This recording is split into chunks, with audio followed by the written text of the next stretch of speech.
minute. The last couple of months have been crazy full and busy, and we just haven't picked up the camera, and I figured it's about time for an update. So today here in Minnesota is one of those awesome late October days where it got to 70 degrees, and the plan was to get the chicken coop cleaned out and just start getting things a little bit more prepared for winter. Also need to get the garlic planted, as my garlic seeds just came in the mail, so I can get my garlic in and covered and ready to go. And just kind of an update on everything going on around the place. So let me first take you right now. The pigs are in my garden, which I highly recommend. They have cleaned everything that I haven't had to do, so it's been awesome. So they're going to finish up in there in the next couple days, and we'll put them back out on pasture for a little bit longer. We only have about 2.5 more weeks with those guys, and so they clean my garden. They'll go to pasture, and then I'll also show you Niblet and Bessie and how they're doing, and what we're doing for them. All right, let's go check it out.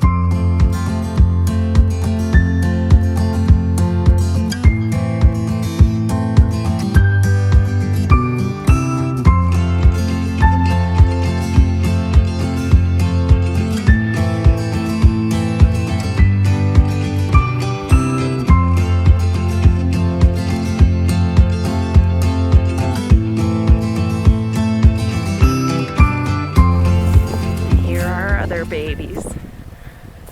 So Bessie is doing well. She is due in February, and Niblet is growing tons. It's crazy how fast he is growing. So they are still on pasture. Obviously our grass really isn't growing much anymore. So they're getting the last of what we have saved for them. They will get this whole area opened up to them, and they'll stay out here as long as possible. As long as the snow doesn't get too deep, we will keep them out here so that they can be out and not in the barn. The plan is, once it does get cold, is that they will go up to the building where we milk her now.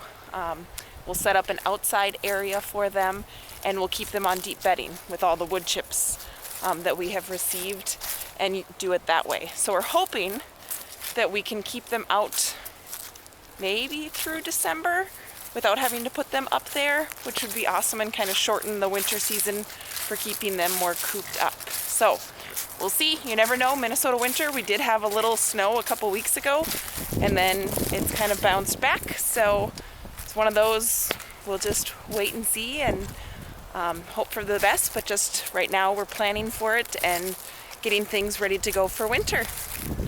Guys, something else super awesome, a tip. So everybody that lives on a farm or a homestead can use wood chips. And some people have wood chippers, which is great. They just take a lot of time, in our opinion, for what you get out of them. So I've been looking for wood chips, trying to see where we can get them. We do have a place local here near us that does have free wood chips that we can take. And that's great, and we just haven't taken any loads or gone and gotten them. But there was a website for something called Chip Drop. And this is across the country, so it's not just for us here locally. You just fill in your information and what you want, if you want, wood chips, and then you can take a picture of your property and where you want them, and they will bring wood chips to you. I started this back in May, and we hadn't heard anything. I had to keep renewing our subscription and renewing our ad and renewing it, and I just thought, we're in such a small town, there's no way we're actually going to get this. And then now in the last month, we have been so blessed. All of a sudden I got a notification that somebody has seen our chip drop, and they will be bringing wood chips to you. And we've had this awesome tree service that has come and given us so many wood chips. So this was our first pile that they brought, and then they asked, well, would you want more if we're in the area? And of course we said yes, because we can use these in the coop for the winter to keep adding deep bedding, and then also for the cows once they do move up to their shelter, that we can use wood chips for their deep bedding as well. So we said yes, bring as much as you are willing to bring us, as often as you want to bring it to us. So that first wood chip pile is the one that I'm going to use today for the chicken coop. when I start cleaning that out. And I know it won't use all that pile, but that's where I'm gonna pull from. And then they have brought us 2 more loads so far, which is super awesome. So we have this huge pile of wood chips as well that we're gonna get covered and put so that we have this to pull from winter. So I will add a link down in the description of the video so that you can also check it out in case you're wanting wood chips. And hey, even if you go get your own wood chips, wouldn't it be nice if occasionally somebody just dropped them off at your house? That's pretty awesome. And they've been awesome to work with, and who can't use a dump truck full of wood chips and not have to do it themselves, right?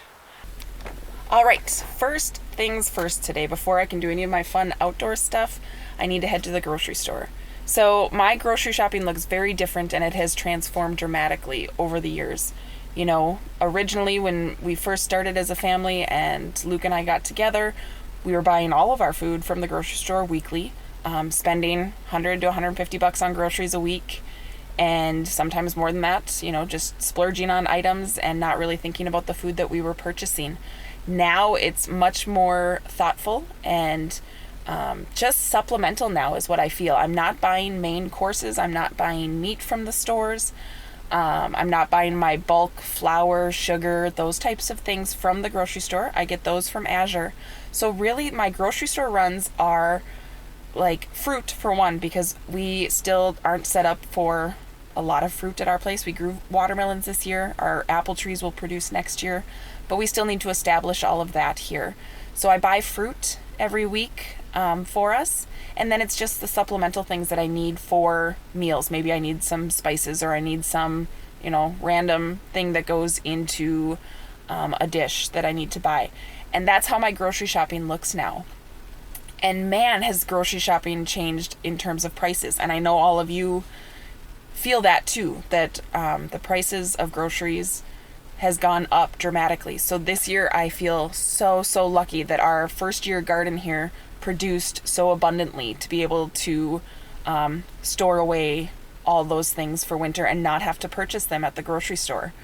So we have a lot of that, and I'll show you, you know, in a video of the things that we have harvested and what I have preserved and canned and frozen, so that we have all of this nutritious food that we grew and know where it came from down in our basement for the winter time.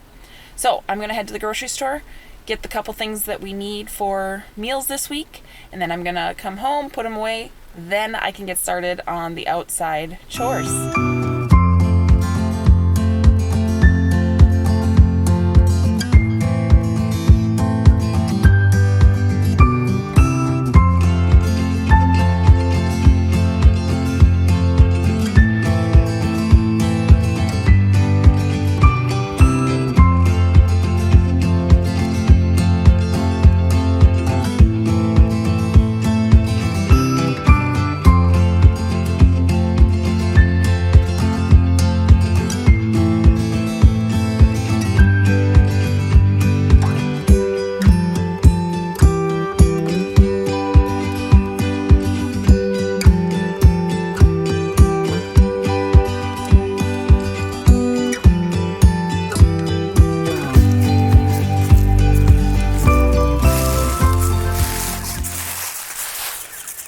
So this is also our last batch of meat birds for the year.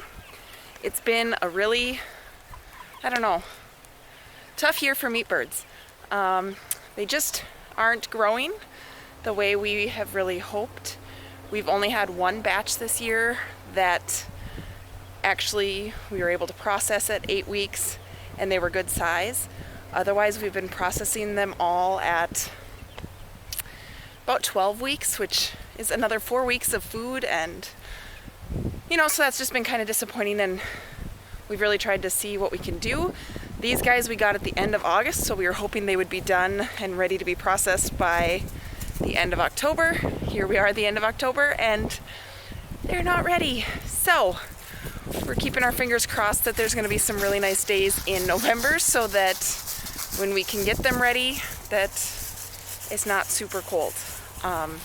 As you can see, we have some that are getting bigger, but we have some really teeny tiny ones in there.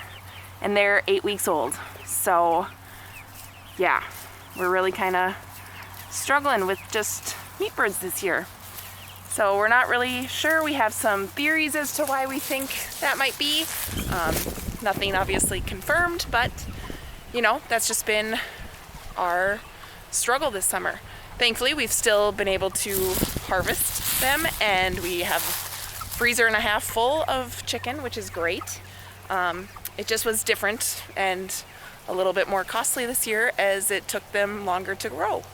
So again, hopefully in November we have some nice days. Otherwise, it could be some cold processing days, but it's still food that we grew, and we know how they were taken care of. So it's still a win-win for us. All right. Time to move them though and feed them. They're ready. So we move them twice a day, morning and night, feed them both. Right now, as we're just trying to get them to grow, is we are feeding them unlimited feed, hoping that helps kind of bulk them up. And yeah, in our little chicken tractor that we have for them.